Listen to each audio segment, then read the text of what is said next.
Hello, my dear and fellow people of this wonderful, or sometimes not so wonderful, but I like to think wonderful world. A world with infinite potential, beauty, and value that simply isn't capitalized upon. A world which we call our planet, or planet Earth, but specifically a world of people.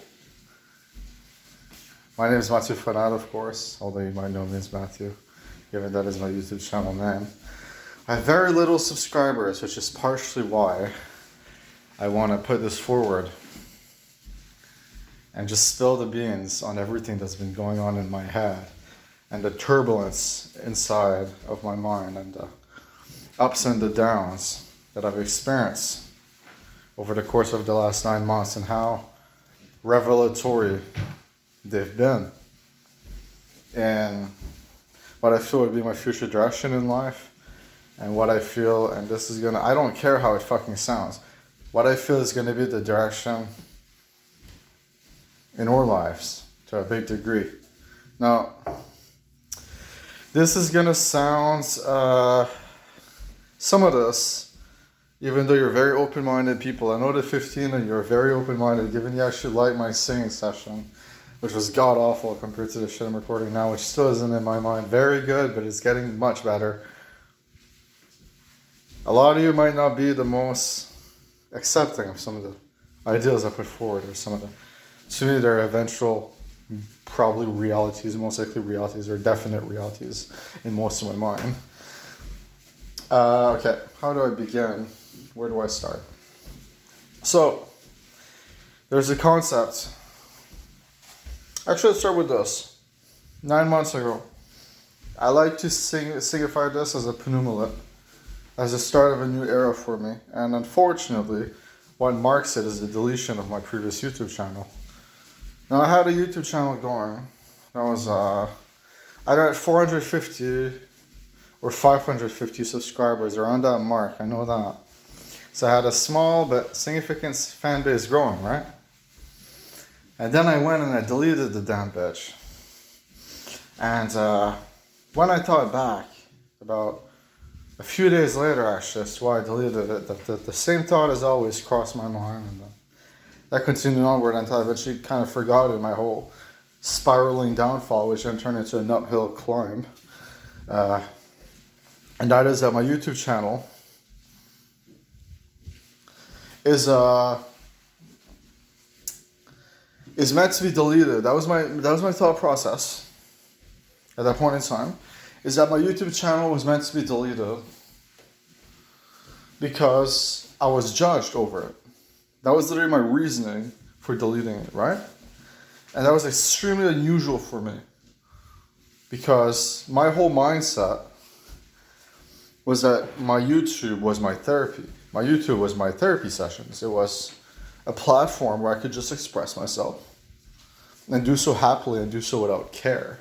And yes, I cared about my perception, but much less than the average person did. And I just got info out there about how I felt, but most importantly, straight from my mind to video form. Without filters, right? Usually. There were some moments where I put filters on things, especially in the first half to 2/3 of the channel generally. Then the last third I really let loose and just started not giving a fuck. And it's such a wide contrast, such a heavy contrast. To go from this is open-minded, this is open-minded, this is open in general, this is an open-minded and friendly video in terms of actually getting my thoughts out in a way that is not paying attention to the bigger picture other than my own mind, to actually deleting the whole channel based on those inherent values that I once held. Now, the reason as to why I deleted my channel is because of one reason and one reason only. And I just straight up name it as one word. And trust me when I say it is not insecurity. I'd call it one thing. Assimilation bridge. Now, or 3 words in that instance. And let me tell you what I mean by that. So let me put a theory forward. Our minds are assimilated. This is something I wholly believe, which means while our planet is born from physical fabric, as in everything I see, the cup here, this cup, or this pair of headphones. It's all physical in that you physically see it, you physically hold it, therefore it is a physical product. Your mind can be considered metaphorical in a way, but more importantly, the fabric of your mind, while held by a physical body, is simulated in of itself. And the distinction, while not entirely clear to me just yet, has one very important regard. And that is that a simulated mind is in some ways incredibly filled with potential, incredibly filled with potential, and filled with the ability to think further than any other mind I feel on our planet ever could. And in another way, the simulated mind is weighted down by past endeavors. Now, let me tell you what I mean by that before I continue to this whole simulation bridge thing real quick. My belief, based on the last 9 months and everything I've learned in the last 9 months, is that we are at the first of a line of planetary rows, is what I call them, where every single planet counts as one planet in not a literal line, but metaphorically a literal line, where there are a certain amount of planets that amount to a certain amount of years, and restart new row. And we'd be we'd be quite fucking far into it, And that is despite everything about the Earth being from a long time ago, because that can be explained by various reasoning, such as the fact that we'd be naturally born people. So basically that entailing that we are born from two parents, therefore we are natural and inherent design. But the evolution that we came from, which is, the monkey race into, I don't know the specifics, but it sounds kind of silly, into ourselves and everything, it all plays a part in what I'm about to tell you, in a sense, but it diverts in another. So, simulated minds. What it amounts to, essentially, is pretty much that exactly, but it has a deeper meaning. Since your mind is simulated, that means that there is a preconception of your mind at some point. That means that at some point, theoretically, you could argue that you already did exist in some shape or form. And the reason that's why I say that is because, there's many ways to viably go into that theory. One of the main ones being that your mind is quite compact, but yet holds so much info that within this frame itself, you can do more than any computer ever could, literally. Maybe not as fast, but in terms of proficiency, you're more capable than any computer on an individual basis. In terms of mathematical equations, a calculator is arguably better, or a supercomputer. A supercomputer is definitely wholly better, and you could argue more intelligent in some regards. But the mind is the treasure of life itself. That doesn't fully explain how I feel it is simulated, but it does explain how I feel it has tremendous value. Now, I want to put an argument forward in relation to what I said earlier about the previous planets is what I call it, the previous planets that existed before time. Because our natural instinct as people is that we all have lived on our first life, and we all have lived on the first Earth. That's our natural instinct as people, period. There are a few that deviate from it. One would be Elaine, who argued the simulation theory, but even he doesn't necessarily argue that it is his beyond first life, because what I'd hold as a first or a second or a third life, and so on, would be essentially your personality at its core. So you could be named someone completely different. You could have a completely different even look to a good degree. But if the personality matches, and not what you retrofit it to be even, but if the core of your personality, your outline, matches, then you are essentially the same person. Now, and that's with the assumption that it would be 100, period, 100% match on every planet, and that would be you. That'd be you as a person. Now, the reason is why I'm saying all this right now. If you go back to past planets, I want to argue something. If one planet is to be born naturally, can anything else come out of your life on that planet beyond your life itself? And this brings me to many theories which pertain to life after death, which pertain to a grander awakening within society's eyes and so on. And my belief so far, however delusional I may feel I am, because I certainly feel I am delusional right now, but my belief at this point in time is that we are living on a physical earth that is to be retrofitted, but already has been, but is to be further retrofitted into assimilation. Basically meaning that in the current moments, we are physical, but through our minds, we can turn simulated.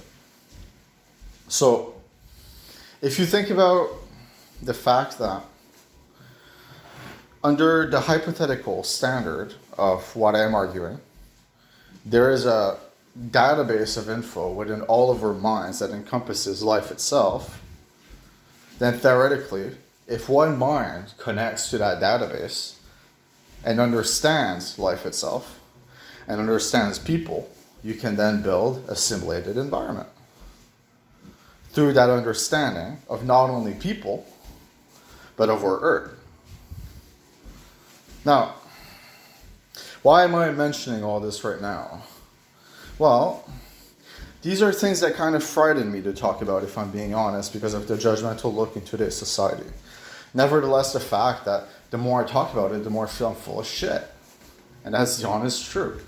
Because the world we live in is so conceived in that mindset that it is unbelievable.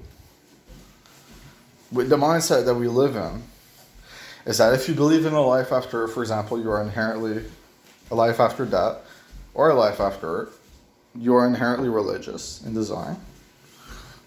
And you believe strictly in one of the religions put forward, or not necessarily, but it is heavily implied that you do. And descriptions of heaven are few and far in between. Descriptions of hell are few and far in between. And they're not considered like common in the sense, they're not considered to be designed based upon a reality. Because if you take the concept of heaven and streamline it, right?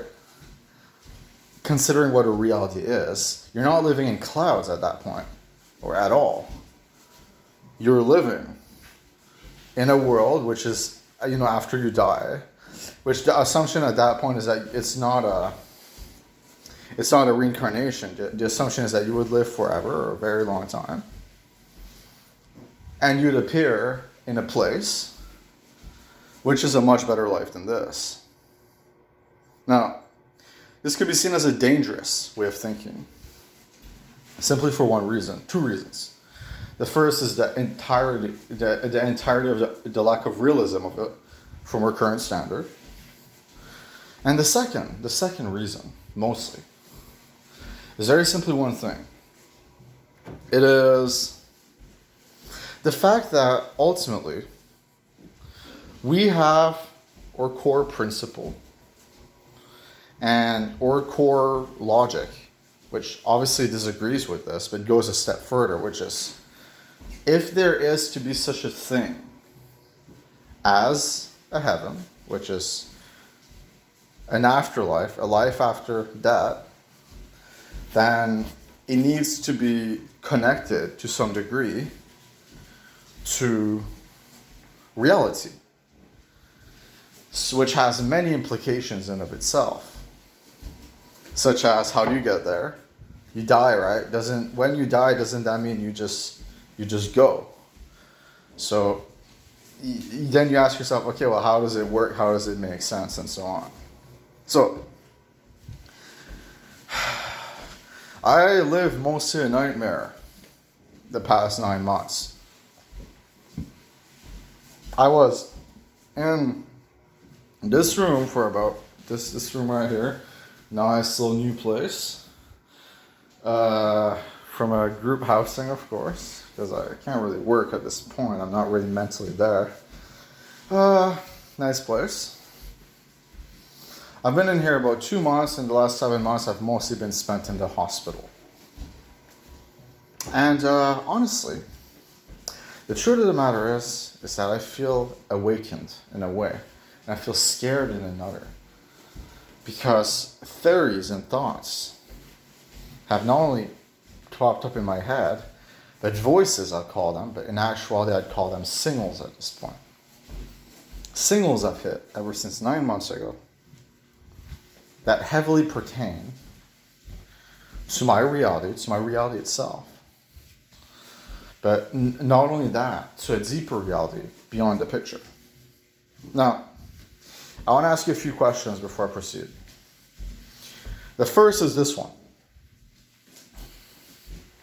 If reality is real, as in truly real, as in physically real, how in the world is it possible that an extremely perilous process that has at some points undefinable intelligence in terms of manipulation, anything being deeper than what my voices ever did against me, which was simply, yes, they were raucous, terrible insults, but they weren't hurtful to me because the logical cognition in my head said this doesn't make sense.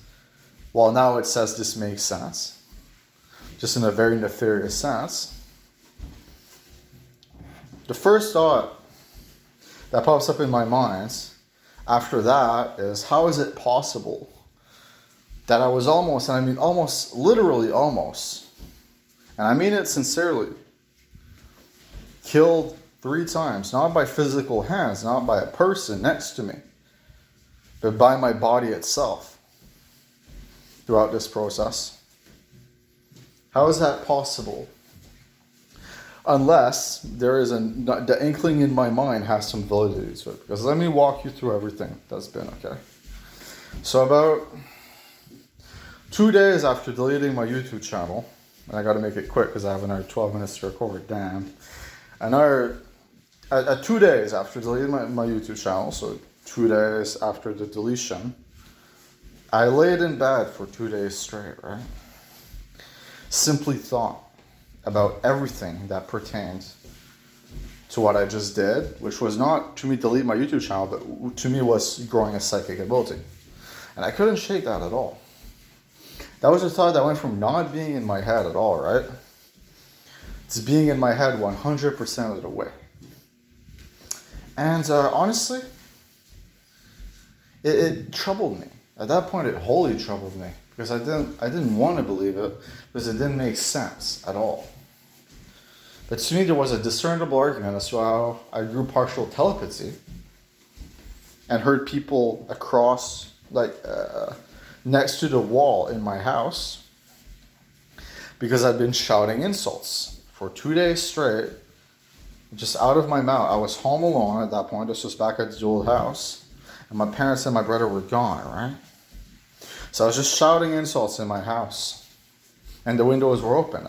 My presumable thought, my presumption, was that people were settled outside of my house and making fun of me for it, which didn't make sense, right? It didn't make sense, and it doesn't make sense, and is unlikely.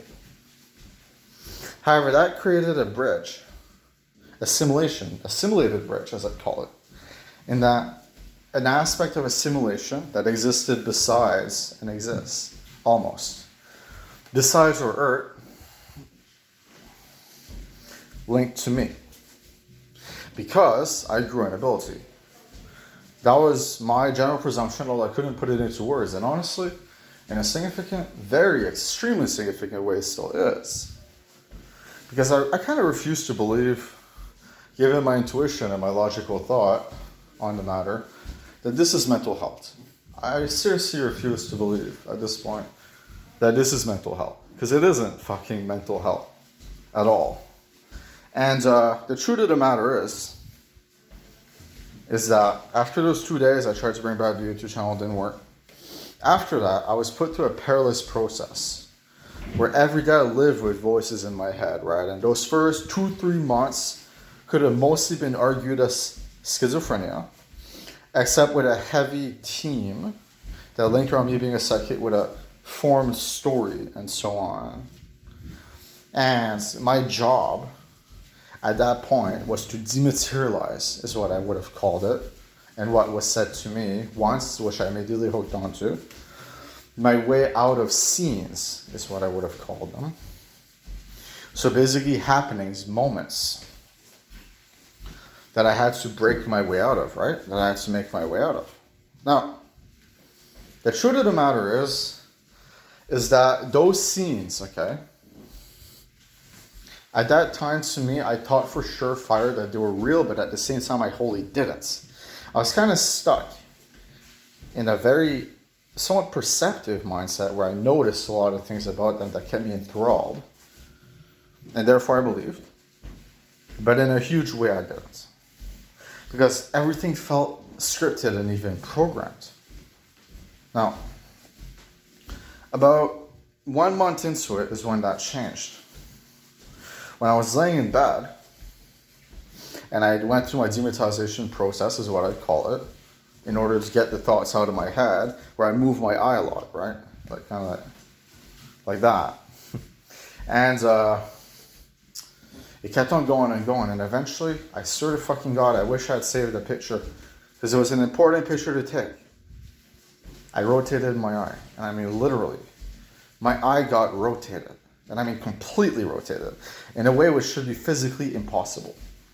Now, this means that my right eye, okay, turned like this, like completely turned. I could only see with a field of vision of about this much. And I'm serious about that. I'm wholly serious. I didn't hallucinate that. That fucking happened, right? So my eye fully turned. I started having a mental breakdown. That was about a month. And that convinced me that there is a nefarious interference in my life that went far beyond mental health, because schizophrenia has never done that to fucking anyone. Unless you're a crazy person, you purposely try to turn it. Even then, how the fuck can you? That tells me that there was something nefarious out there, something evil out there, that had full access to my mind, full access to my brain, or mostly full access. So, about 4 minutes and a half, or exactly 4 minutes and a half, as I was told retrospectively by, one of the quote-unquote voices, I rotated it back. I unrotated it, and I did it by holding my arms like this. Okay, so I held my arms like that, and then I just exerted pressure onto it. Kind of like that. I couldn't show you there, but I exerted significant pressure, and it unrotated perfectly. Now, this was the start of a dangerous journey that not only got my eye rotated, and I then unrotated it, of course, but almost got me killed 3 times. And that is fucking frightening, right? And if I were to walk you through the near-death experiences, I'm serious about those. It's been a process I haven't been able to get out of without working my way through it, and that means they were forced. But it didn't help that I took shrooms during one of them. It didn't at all. It didn't help that I took a lot of drugs during the process too. That fucked me the hell up. But basically, shrooms. I took shrooms. This was 2 weeks before the first serious dead attempt on what I will call the nefarious simulations and the evil simulations and, because there is purity out there, and I'll go into that. Was that I walked into my room, right? I walked into this room, then I kind of prepared myself for what was to come, and suddenly, because I felt like absolute shit the day prior, my memory got lowered significantly the day prior, and I was told it did. I went through a fucking massive trip out where I saw people speak a wholly different language. And they're all telling me the same thing essentially. When I perceived the words, they were telling me I was completely fucked. I was going to be stuck in what they literally call torture centers. As soon as I died, I would be put in torture centers and tortured infinitely. Now,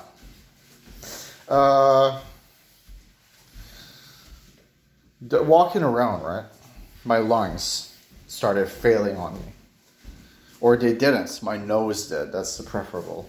So literally, somehow, in a fully physical body, without my nose being blocked or anything of the sort, my mind managed to disconnect my nose from my throat and my throat to my lungs. And it actually worked. And that is fucking frightening as fuck. And, as I walked, I legit walked 12 minutes while hearing people comment on my potential death. All the while, a fantasy tale, a tale of fantasy, was being written in front of me, saying how past the point I was the savior of humanity. Sounds like real delusional shit, except I was literally fucking dying in the moment. I had survived 12 minutes, I swear to fucking God, without breathing a single breath through my nose, without having a single breather, right? And that's fucking crazy. But after 12 minutes, I finally managed to take a breather. And those 12 minutes, I believe, were run by lungs that work by themselves, which I know makes no sense. But that is wholly how I feel about it. And considering, again, my nose was disconnected from my throat and my throat was disconnected from my lungs. And I wasn't imagining that, I swear on that, because I was legit passing out halfway walking.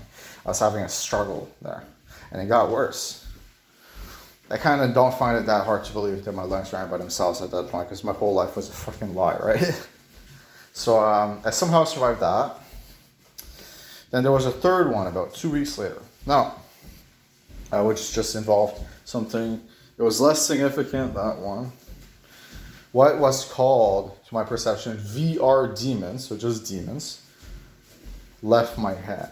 They literally like it wasn't like vivid images of demons, it was more like spirits. Spirits left my head, right? Now,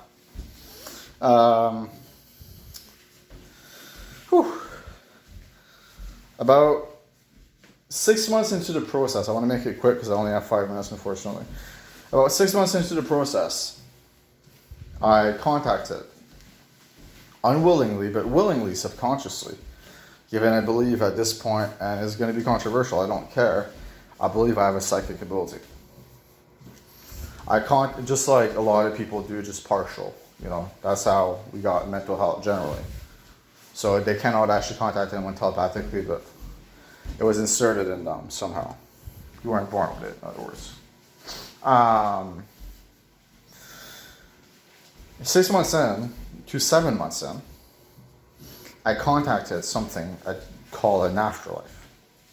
Now, what I want to make clear past this point is that, don't worry guys, I'm not suicidal. This isn't an immense delusion that I'm building up inside of my head in order to send off myself, I'm planning on living my whole life here. But I contacted something called an afterlife with my head. And this afterlife, right, I never actually got to talk to it. But again, confirmed to me in retrospect. Now, the way I've been sent signals and everything, which is what I'd call them, is at this point I've contacted 7 of them. And one of them is run by someone called Elaine. It's actually kind of funny considering, very successful guy in this reality. Another one is run by, it's other people, I don't want to go into it, but one of them is it's actually run by someone called Elaine, and he's presumably the same person from this reality. And what's interesting about that, just very quickly, is that he's actually the sole person who's very successful in life who's vouched for the simulation theory straight out, which I think I may have stated, I'm not sure in this video. He has vouched for it the whole way. He even spoke about it publicly while doing a conference of sorts where he answered questions. And he said we're one in a layer of 100 million, I swear to God. Something like that anyways, that we are in constant layers in reality. And although I don't think he elaborated too much. He essentially, that wasn't, I don't know if that was it. No, the argument was that if there is a second, like every second, a second passes, of course. So every second, someone could have gotten to this point before us, so therefore, how the hell are we the first, right? That was the argument, essentially. And I found that brilliant, because it's true. It's the whole truth. If life has gone on infinitely, then how the hell are we the first planet, right? And that's the exact implication he's making. So that gives me confidence. I'm surprised I don't believe in myself more. I just described a near-death experience that should be impossible for anyone to enjoy, because 99.9% of the thoughts I've been through that have been sent to my head or said to me are impossible to come from a mental health condition. At this point, I'm convinced. And they're either kind signals that degenerate into nefarious signals, and they don't compliment me. They give me updates or info based on what I said, or updates in the sense of a general elaboration upon a point I made, or a compliment, because there's a chance that if all this pans out and I get what I think I'm going to get, that I'll be able to fully say that I've helped humanity quite a bit, just not on our physical realm. And it gives me hope for the future, actually. That's the last thing. Because while I lost a lot of intelligence throughout this process, I gained a lot of it back. I did, you know? And that's brilliant in and of itself. That is fucking beautiful. So, all in all, cool. There's a lot more I'd like to say, but I can't really. There's a minute and a half left in my goddamn recording session. After that, my hard drive craps out. It dies. So, not literally dies, but there's no more recording I can do. So I guess we'll leave it at that. Thank you for watching. I'm sorry for kind of a perplexing video of sorts. I tried to explain it in a fairly simple to understand manner, but to most people it won't be understandable, but I shouldn't care about that. Thank you, lovelies. Mathieu.